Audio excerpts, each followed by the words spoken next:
Dzień dobry, bardzo serdecznie witam wszystkich Państwa na kolejnym wykładzie z cyklu otwartych wykładów profesorów wizytujących Wydział Architektury Politechniki Krakowskiej. Dzisiaj mam wielką przyjemność przedstawić Państwu profesora Kazu Blumfeld Hanadę, który na zaproszenie Katedry Architektury, Miejsc Pracy, Sportu i Usług profesora Gajewskiego pracuje z nami w tym semestrze, z czego się bardzo cieszymy.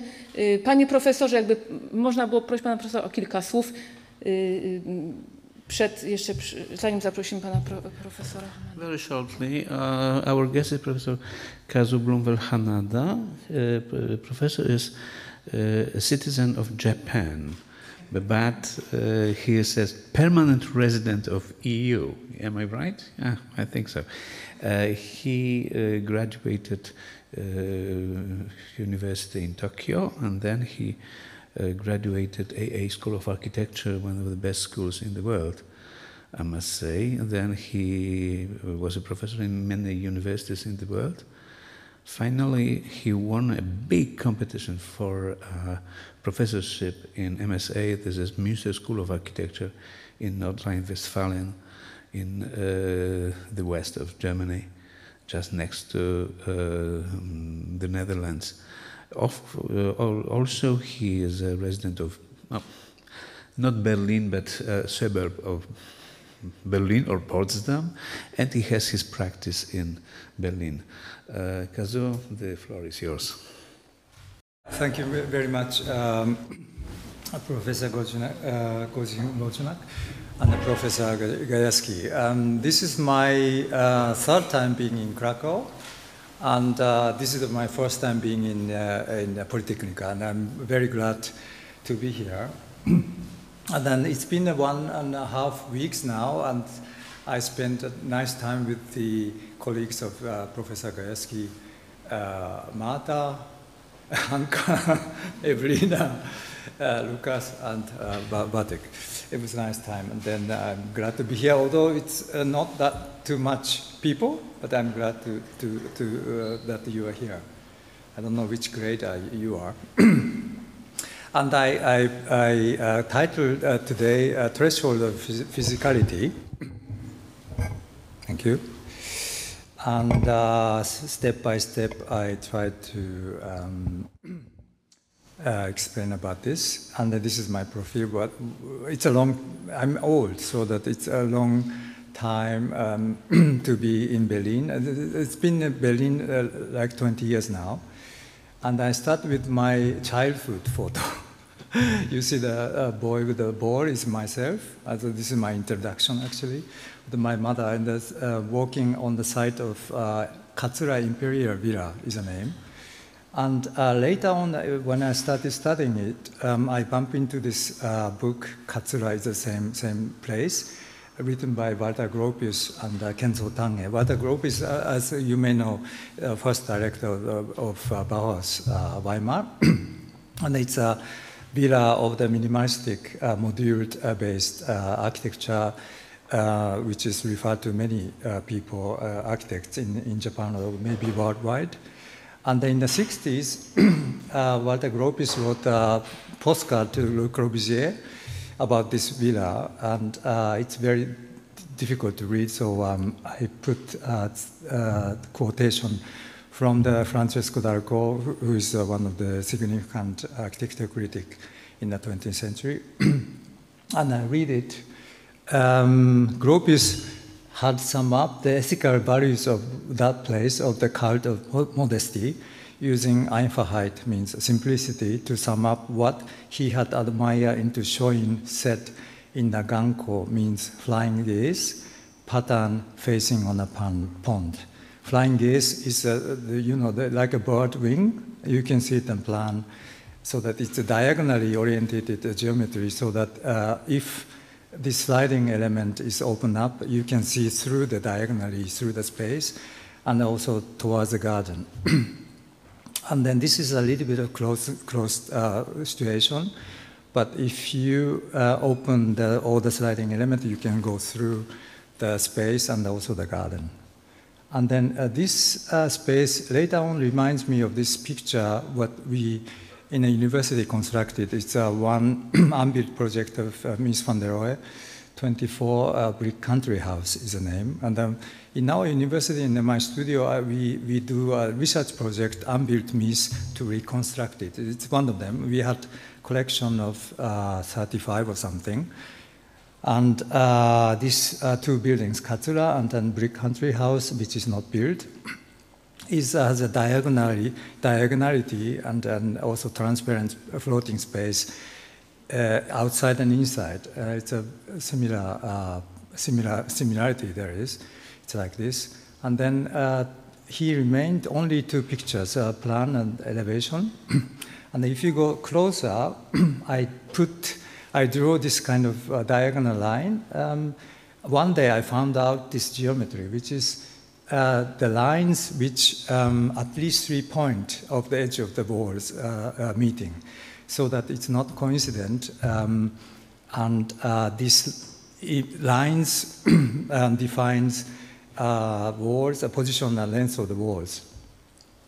And if you get closer this way, and potentially there is spaces, territories like this. And then let's take this line. It's meeting 1, 2, maybe not here, 3, 4, 5, 6 is a glass line. So meeting 6 point of the lines. And then if you stand exactly on the point of this line, you see the left-hand side, right, left, edge of the walls going through. But you don't see the territories or space behind the wall. But if you step one step on the left-hand side, for instance, it appears this space or that space. And if you step on the right-hand side, it appears this space. So it's a kind of threshold of physicality. This is what title, it's an introduction of the title of this physicality, of threshold of physicality. So it's not visible, but you feel this threshold if you walk around this unbuilt project. And these 3 extended walls endlessly, dividing into the outer field, 3 big differentiated field, and then flowing into this inner space. And this is our, one of the research out of 35 or something. And then it's continuously from inside to outside, outside to inside. And I researched all the articles of Mies van der Rohe, and nobody mentioned about this method of Mies, which is invisible lines. So when I was young, I published it, and I wanted to go further a little bit why he did it, this hidden method. And then I quote one sentence from Susan Sontag: "The best criticism is that in which consideration of content merge with the consideration of method." So this content and method, which means the method contents a meaning or contents. The method, behind the method, there is a certain meaning or something. But Mies van der Rohe doesn't say anything about this. So I fetch a few influences of Mies at that time. It's Lodochenko, from suprematist from Russia at that moment, Moscow. And this is the diagonal line called the line. It's a wooden piece of work, curved and then printed with the ink. And then he wrote also the essay about this work. And all the suprematists at that moment, Lodochenko or Malevich, for instance, started with the work analysis of Orthodox church, Orthodox icons. And there are many hidden axes on this picture of the icons, which I don't go for detail. You may know better, maybe. And this eyes contact, where the fingers are directed, where the posture of the body is directed. So there are many invisible lines symbolically within this icon. And he transferred into the very abstract language of 20th century, like this square. There are many, fragmented square, which has each square has invisible lines. So, but still not really clear what is the content of this invisible line. What could be that means was mentioned behind the physicality, behind the body, physical body. And then this is not clear, but I quote Gilles Deleuze's sentence about Nietzsche. I don't read maybe all of them. The relation of force to force is called will. The will to power is the differential element from which the existing forces and their mutual relation spring. It is always present as a mobile, ethereal, and a multiple element. It's very difficult in a short time, but I only wanted to mention that he has many books. Mies van der Rohe has many books of theology, for instance. He was very busy reading it. The first client of Mies van der Rohe was the theologist. Riel is the name. House Riel is standing still in Potsdam. And he never, though, says about the spiritual, ethical dimension. He never says that, but more and more I get close to the Mies, I feel something about this void of the thinking behind this method. And then this method is continuing all after 24 until he left for America 38. He continuing this invisible lines. You can check it, any project actually. So this was the introduction, sort of. And the first project is one of the early work of ours activity, small gallery. And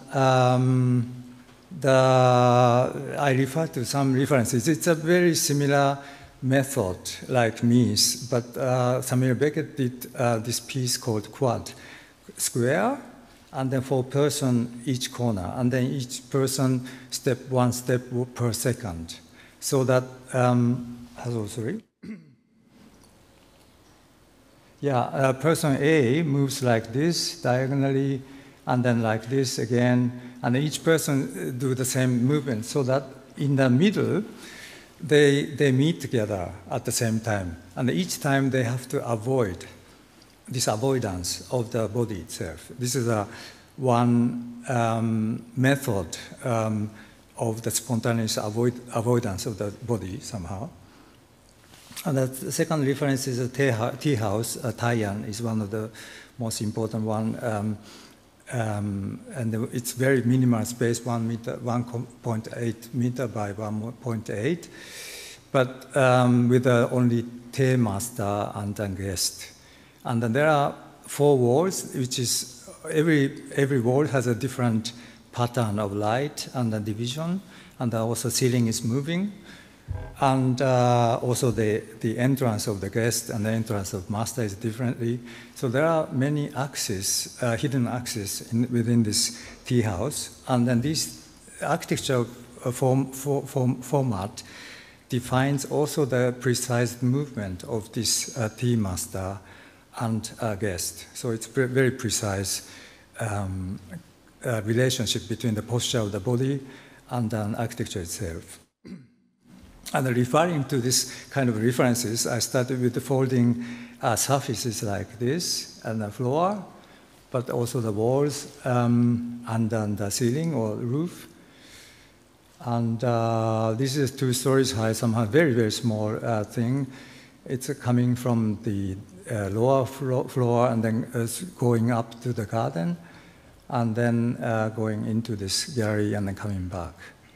And this is just an overview of this gallery. And as you can see, you have you see the folding pattern of the floor, and the floor is inclined. And maybe we go a step further. If you go in and then you go down right, and then you go upstairs in the garden, and there's a bench, and then you enter it, and first space. And then second space, you see this second space, there are 3 lines of light, this horizontal one, and then vertical one, and then top light.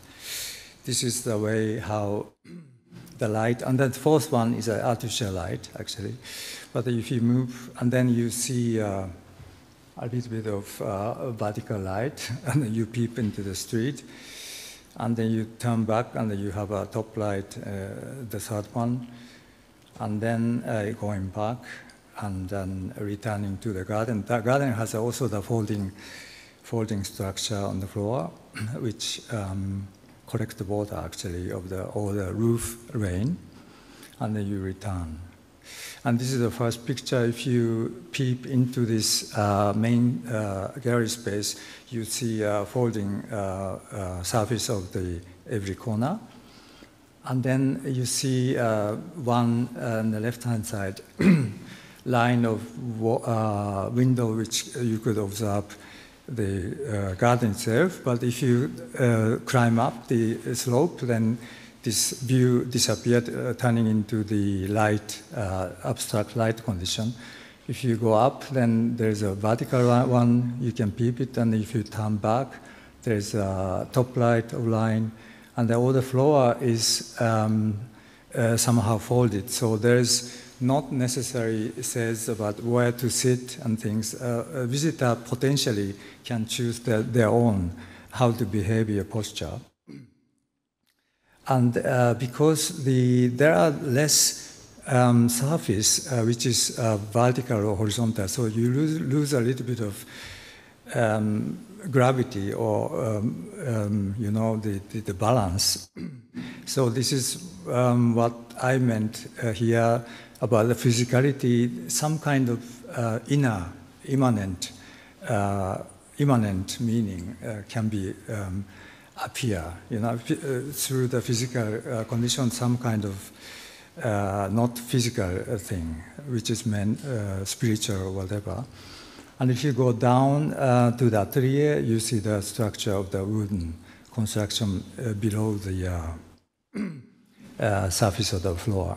And then it continues to the garden, and then it collects all the rainwater from the roof, following, and it's very simple, cheap material corrugated copper, and then lower part is wood. Yeah, this is the first one, and then a little bit bigger scale, it's an atelier for a musician, the second one.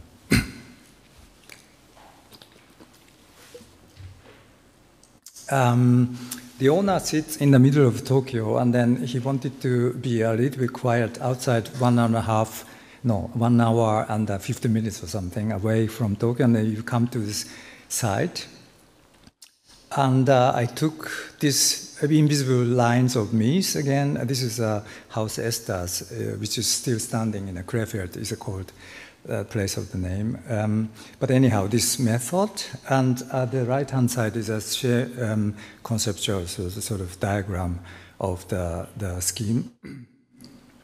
And then you see this diagonal line. The thicker line is the view from inside to outside to connect. And each place has a different direction of connectivity to the outside. And I fetch also the few components like Busotti or John Cage, especially John Cage Imaginary Landscape, for instance, is an interesting piece because he wanted to integrate the sound of the surroundings, not only composed sound, but not composed sound from the surroundings, which is a bird singing or whatever noise of the city, can integrate it into his composed piece of work. And this kind of metaphor on the right-hand side indicating this scheme, so that you could follow the wall, and then you can walk around the landscape of inside and outside, and coming in the roof, and then coming back inside, and then this kind of landscaping thing, integration of inner or outer landscape. And this is a wooden model. And then the owner knew 3 old carpenter from the site, so we did a relatively historical junction, wooden junction. we don't see so much. But there is 3 spaces. It's a cone form. That cone form collect the view or sound of the surroundings and things. So there are 3 spaces which you don't see so much. 1, 2, 3, and then 2 of them collect the outside, and the one is the cone form is towards the inside, which is somehow small concert can be taken place. And this is the first view. Outside, it's cedar wood, black oil painted, and then galvanized metal steel stairs. And then this is also from the inside a continuously extended terrace, some pieces, and then you see specially delivered window. It's like a mirror actually, and very minimal detail of the window. This window is fixed, and then you see the stairs somehow, and then you go down to the stairs. You come to the left-hand side, on the right-hand side you come again into the back side or the other side of the building, and then coming in. And then the first space is very high with the 2 lines of light, and then the fluorescent light, so the artificial light is on the line of the glass that I tell you maybe later, and then you have this extension of the garden, and then people can also walk on the side upper floor alone, and then this has a little bit of topography in the floor also.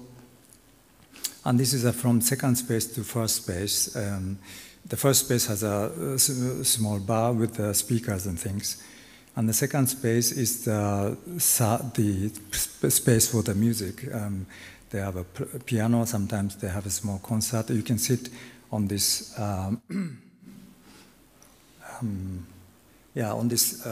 big, larger stairs. And so sometimes violin and cellos and things.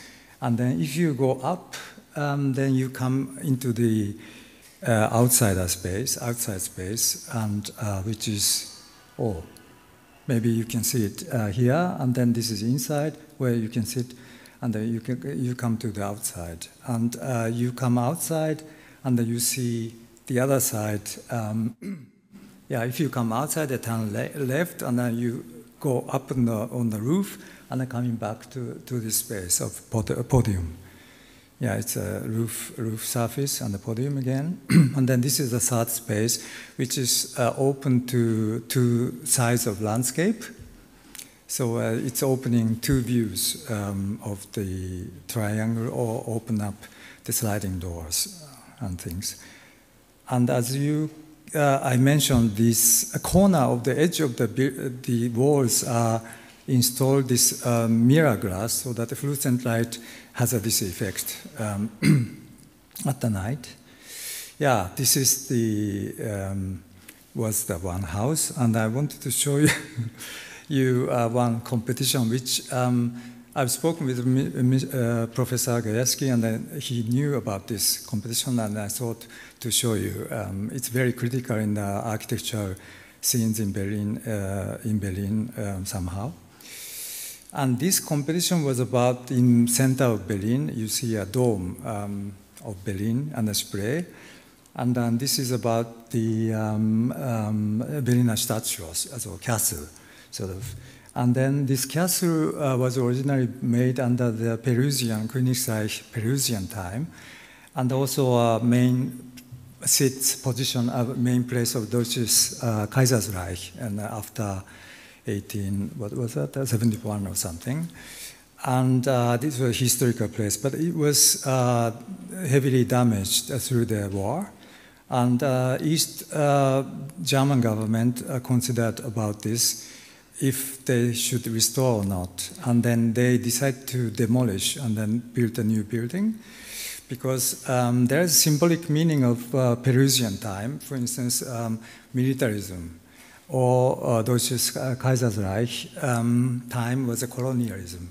So it's a negative image symbolically behind this building, so they decided to demolish, and they built Palais de la République, you may know it, bronze facade of glass. And yeah, it's, the site is here, Berliner Dom, Altes Museum von Schinkel, Lustgarten, and this Neues Museum of David Chipperfield, James Simon Gallery. Also, David Chipperfield is there. Museum Island is on the top. So this was the site of Palais de la République here. And it's nice to see the 70s feeling of this plan somehow, and the gigantic structure of the iron structure is seen, also the concrete surface of the stairs. This is one of my best moments I perceive this building actually in the demolition site after the competition. But unfortunately, it's all demolished. And then politically, they organized a competition which was very critical for the architecture scenes. And these two pictures, one left in the 20s, one right is the picture which we've seen it in the competition description, which is digitally modeled. And in the competition description, you have already a detail of the facade given. It has to be done like this. And the dome, or Kuppel in German, has to be also reconstructed. And this kind of stuff, and then they even, before the competition, mock-up one-to-one built, and the detailed facade or section is shown already given. And it's somehow very difficult to participate, or dangerous even, to participate such a competition that they're all given, that imitation of the old history to rebuild, and then putting all the function of new museum, library, shopping mall, whatever. And how to deal with this kind of framework critically, we fetch also the one artist called Solvit. Solvit is a minimalist American artist who do a rational pattern. Basically, each box has a rational circle or line or something. It's a very rational thing. But he put a rational algorithm to create this kind of patterns. So this is just one reference. The other theme is that for us was how to deal with this war, historical war or something, and how to deal with it. And we tried to leave this wall as a single self-standing wall as possible. That was the idea. And then this was a sketch model that you see this freestanding model without any touching the floor. So outside you see a Rococo facade of given.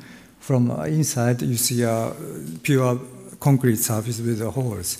So that was the idea, to leave this facade as pure as possible, like this, freestanding. And we tried to sketch impossible possibilities of the facade. And we came into a few ideas that we may take over this Baroque facade, but you shift through the grid system. So it's a historical, but in a way, given the touch of contemporary sense of meaning, not kitsch like Disneyland to build, but avoiding this. And this is also the 2D facade constructed through the 3D geometry. Yeah, this is one possibility. And the other is just divided into the small pieces of field, so that each field could apply ornament of Baroque. And this right-hand side is given detail, or concrete, reinforced concrete, and then this putting a stone facade. And then instead, we could take this facade as an elevation, but it could curve in a negative way instead of positive. That was also the one how to say it, proposal of us. So in a way, we didn't conclude one position of our scheme, but we tried to show the possibility of how we could deal with this given facade, given description critically, avoiding a sort of kitsch media facade. And the main thing is that this is a dome, artist museum and things. And the main thing is that this courtyard, especially important was this wall in the entrance, which is sort of freestanding. And this is also freestanding, and this small piece is also freestanding. So this is one collage, some collages we did, this is one of them. And this south, facing on the spray, there's also given that new facade could be made, so that in case that we have to take over this historical facade, but still we can take this fragmented facade on the new building. And as I mentioned, this freestanding facade here or there, it's a bit constructively dangerous, so you have to have a little bit of support. But anyhow, this was the idea. And then on a higher floor, you have more courtyard. And in between, they have to have many square meters of given function. So you have to have a new wall so that it was also the proposal. And this is one moment which I've taken during the construction. And we thought this is one of the best moments of this project. And at that moment, there was critics of the problems of the budget, as always. And we hoped that this Rococo, Baroque facade, they may not have money as a budget. So maybe you can leave it like this. That was our hope, but unfortunately they managed it, and then they built it, and then they opened it 2 years ago. And after opening, it's always a criticism in the culture scene, like this. After the opening, Nicholas Mark here is one of the major architecture critics sitting in the Frankfurter Allgemeine Zeitung. And he soon after the opening wrote an article, bitte entfernen means please remove the ornament. Yeah. So you can see things like disaster and things. There are many criticisms, so it's a little bit of shame in the architectural scene in Germany to such a thing happened. And then now we shift into the very small scale. One of them we do sometimes chair, tables, or lighting fixture. This is one example of the lighting fixture. OLED. OLED, you know it through the smartphone television, but this is a lighting fixture that it's a little bit different technique, so that it's a sheet of paper or sheet of surface lit. And one of the biggest manufacturers asked us how we could design a new concept of lighting, because this is a historical lighting situation that it was always like these bulbs. It's a point lighting system. Even LED is a point lit, and this is the surfaces have a light. So it's completely, you don't need any shade, a lampshade or something. So it's completely new lighting source. So how we could propose a new sort of way of lighting. And we started in a sheet of paper, like sheet of paper on the table lit. And then, because it's thin, it's less than 1 millimeter potentially, so we can stick into this glass. And then during the daytime, if it's not lit, it's a mirrored. So it's a mirror during the daytime, and then during the night, it's lit like this. This is just a collage of proposal. and then it can integrate it into this folding structure or whatever. We try some possibilities, and they can hang from the roof, from the ceiling, or from the wall. But we did afterwards 2 prototypes, which was shown in the Mailand, Milano Salone Furniture Messe, and I wanted to show one of them. Before that, Larry Bell did already this square thing, which is mirrored in a square. There's nothing to do with the light, but the grid pattern with the mirroring.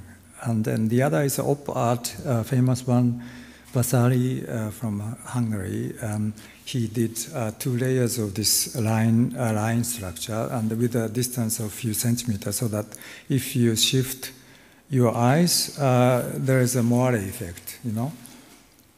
And this thing, we did it really rationally. It's a chess board, it's a grid. And one is transparent, the other is both sides mirroring, reflective.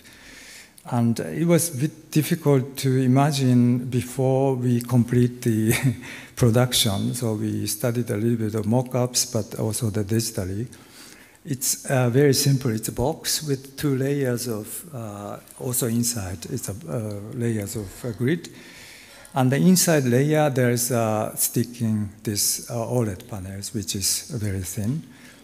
And then this is one of the occasions. It's not Milan, it's somewhere Bauhaus Museum. And then we are talking about actually right-hand side, the left is another piece, which I don't show it today. And if you get closer, you see a little bit of imaginary or some kind of funny things happens because of the reflection. And you see partly the LED OLED panels actually. Nowadays it's developed a little bit more, so it's seamless, frameless nowadays. But at that moment, it was the first generation of OLED panels, 5 by 5 centimeter. And if you peep into this, because of the mirroring, you see this word. And coming back from Milan, somebody from Berlin saw it, and then they offered maybe to install in the window, for instance. And then we put the first prototype there, and then to see how the people react was very positive. And also the night is near Hackesmarkt, so-called, so many people passing by. So at the end, we did this kind of stuff. And in Milan, we also showed this very pure plate of 5 by 5 at that moment with the smoke. And also the wall installation. This was the story about the lighting fixture. And again, go back to house again. Yeah, this is a house with the typically housing quarter, you know, the house quarter, typical Japanese one.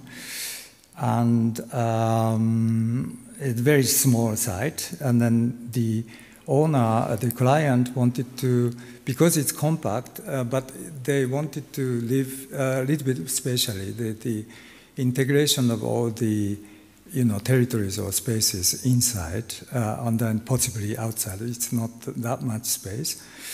And then to achieve it, I refer to the, again, Adolf Loos round plan, space plan.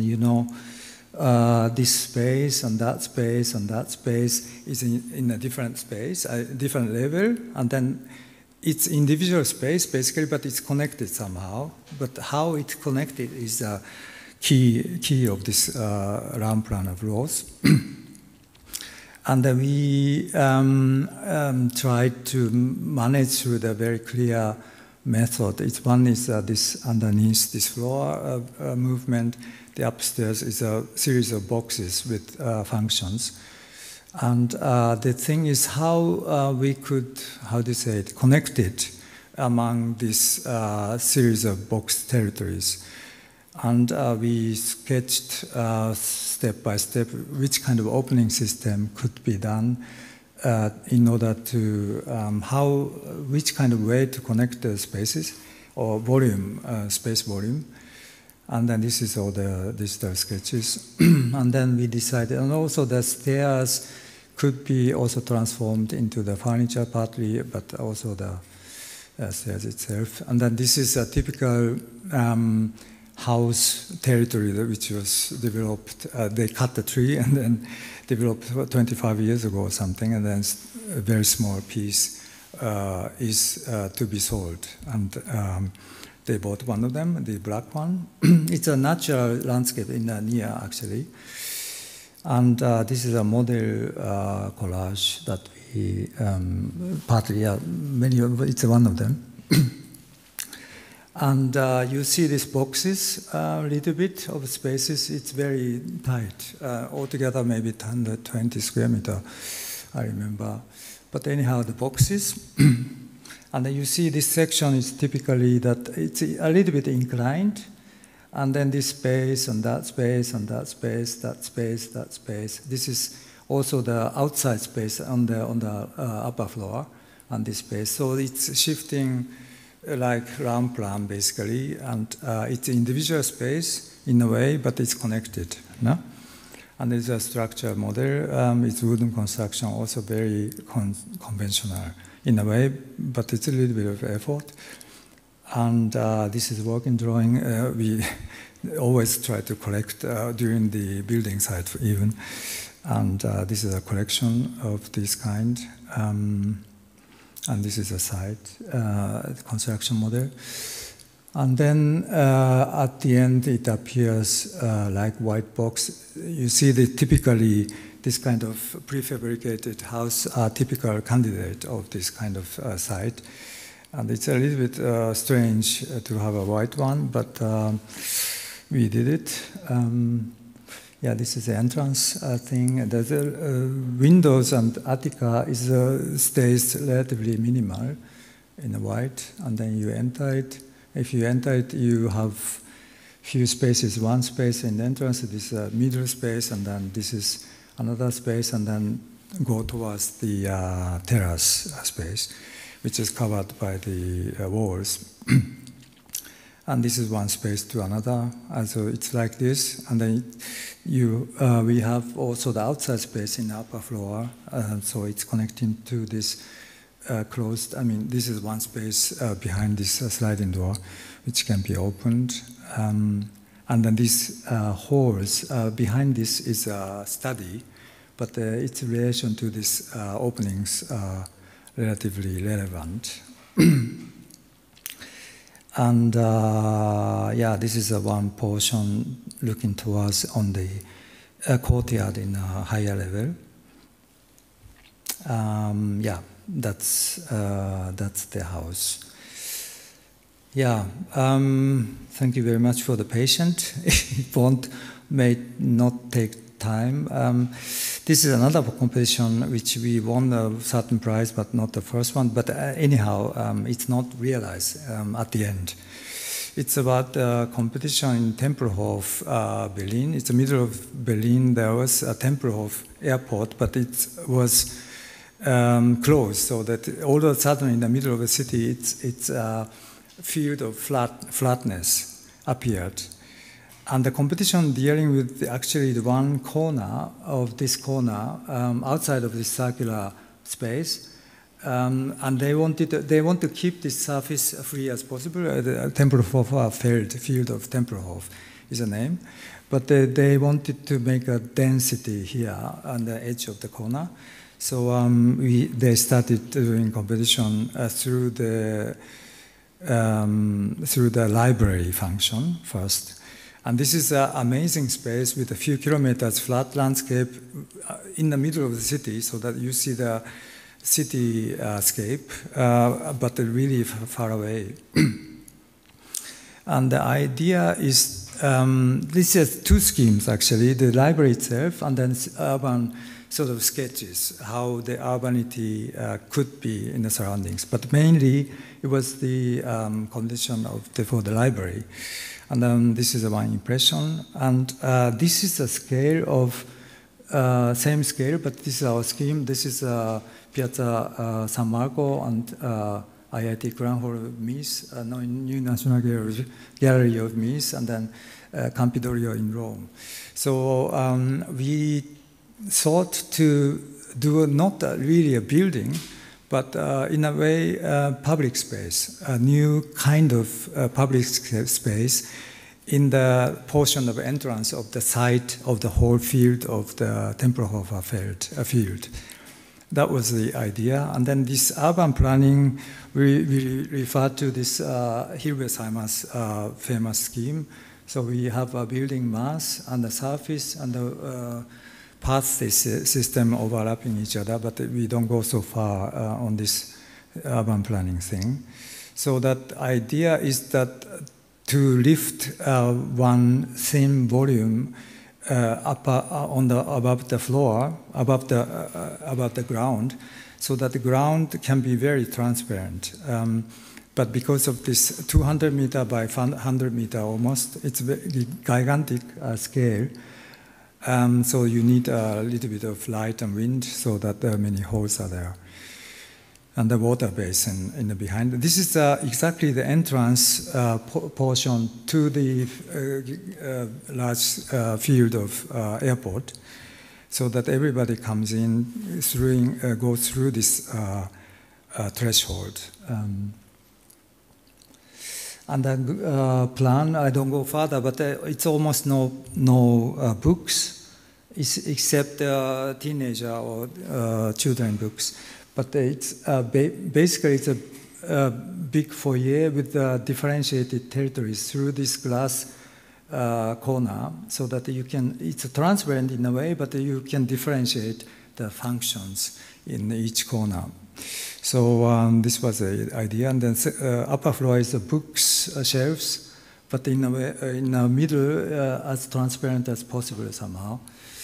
So this is the image of the floating facade-less, maybe translucent, partly transparent, but the facade-less facade floating above the ground. That was the idea. And it's something like this. Railway is just passing by because the station, S-Bahn station, is around the corner. And this is the way, and this is a conceptual perspective which is overlapping all the layers of glasses because of this courtyards. So each glass is in a way transparent, but on the other side reflective. So the reflection can be expected depending on the daytime or nighttime. Now you can see the horizon of the city urbanscape, and the upper floor is similar, but also the floor and the ceiling should be also reflective. And this is the way. Yeah, this is towards the end. Go back to Berlin again. And this is a sort of renovation project of the old house. Apartment, the building itself was built 1886, and it was like this condition, 4 meter 50, it's ruined. There is no infrastructure like, water and things was not there. But actually I liked it, actually this state, so I proposed the client to let it like this, but it was not really possible. This is the entrance towards the maid chamber. There are maid state in this chamber stairs. Originally it was very big, 450 square meter apartment used to be, but it divided into 4. And this one is 2 of them, then almost 200 square meter altogether. And this is this maid chamber. And then this is one photo from the building side. In between, meanwhile, they built unnecessary walls or something in 20 years ago, things. We demolished all the floors. And also we had to add small iron construction to manage podium on the upper floor. So, and then also you see old wood structure behind the wall, or even the straw yeah, this structure. It was a nice time of the demolishing. And this is Mitte Berlin. Where is it? This is a place. Yeah, in the Tiergarten here, and then the main station of Berlin is here, and this portion. And then for fun, we did this portion. This is the site. This is Schinkel Church, New National Gallery, Berliner Philharmoniker, Schinkel's concert hall, and things like this. It's orientation. And then first sketch was to superimpose the white structure which served basically water, kitchen and bathroom. And also the space is large, so we cannot divide into two spaces like 40 square meter or more than 40 each, this bigger space. We cannot divide it, so we offer a podium upstairs above this one. And the structure is very simple. That's existing, and furniture structured here, and the podium structure on above. And then we started, we had to decide quickly because of the time, and we did a model of 1 to 50 like this, and with the furniture which is not realized, but anyhow, this kind of stuff. And this is a floor plan which I don't go for further, but this is a maid chamber, for instance. On the upper floor, you see this podium structure. Each corner has a podium. We won then 25% of the extra square meter somehow. And that's more details. It's very simply made. And if you enter it, it appears like this. And then we let this, walls as possible like row situation. And then this superimposed element of the line serves, as I said, water and infrastructure. And and then especially this space is big, so that you can do many activities on this one space. You can, of course, cook and bath, and then living sort of, and study, and then there's a music space where you can hear the music upstairs, and there's a yoga space. So it's not really a living room or whatever. You can do many things at the same time or in a time of the day. So this is another space, library in the top in this case, and this is without any furniture. This ceiling element is very not functional, but it of course dominates the character of this bel étage. Yeah, it's a bit too much photos, but you come up, you perceive the ceiling closer. And this is the entrance thing, and then this maid room to go upstairs. I like this room somehow. And we put this maid room has a different floor space, so that we put holes. And the lighting condition is basically not visible. We don't want to show the lighting fixture itself. It's a lighting effect concentrated. And this is another space. And then this is upstairs. You can touch basically almost to the ceiling. And then now this owner sent me one photo recently.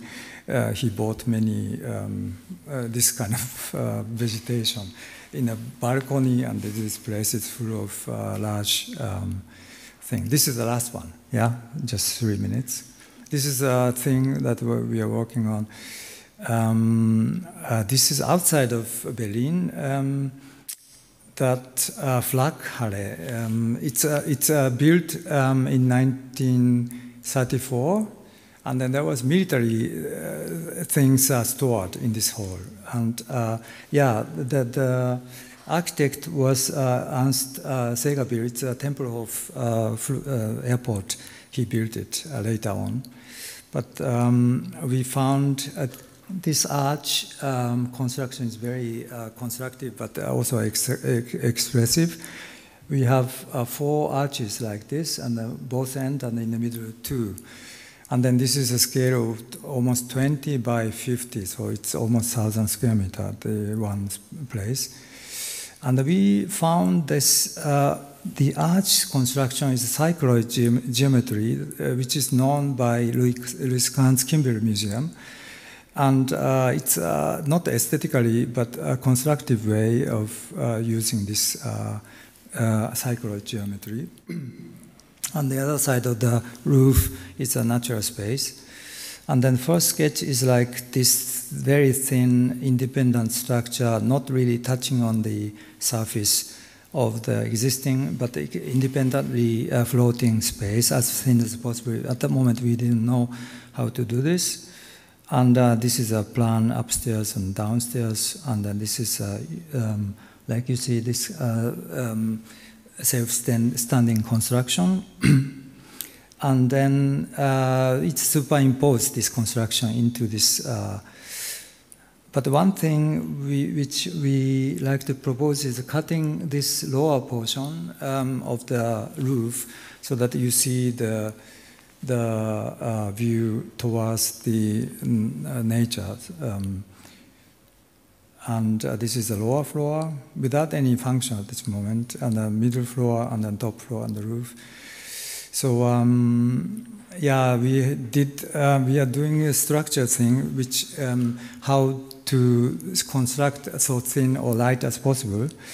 This is some kind of bridge construction, or maybe the structure on the ceiling, so that a span of maybe 50 meters is not a little bit exaggerated, but as much as possible. You need to have a support in between, but ideally it could span this distance.